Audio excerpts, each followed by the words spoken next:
يا جماعة السفرة كثير منظرها زاكي، بس أنا بالنسبة لي ما راح أستحمل لحتى أتعلم كيف آكل بهدول، راح آكل بالشوكة والسكين واستحملوني. بسم الله ما شاء الله، سفرة بتفتح النفس. مع إني بالعادة ما ببلش بالمقبلات، بس هاي المرة بدي أبلش بالمقبلات، بدي أمشي على القاعدة. داينامايت شريمب. كل عام وأنتم بخير يا جماعة. بالصدفة المصور طلع صايم، حاسس بتأنيب الضمير.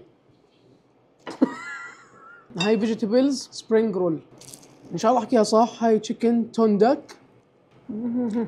انا اسف والله مو قصدي، بما اني صرت مجوعك مجوع. هاي فيجيتابلز نودلز، انا اسف في طعم تدخيني بالنودلز. بيف وذ بلاك بيبر. قانونيا بعالم التشاينيز فود او الاسيان فود بعرفش اذا اللي عملته صح ولا غلط، بس اجى على بالي اعمل هيك مع الفرايد رايس. بدنا نجرب هون الرامن، وانا وقفت احتراما وتقديرا لهذا المنظر الجميل. هيك عندنا 4 انواع من السوشي، بالفلفل، كريزي، يمي او يم، من هاني ماسترد.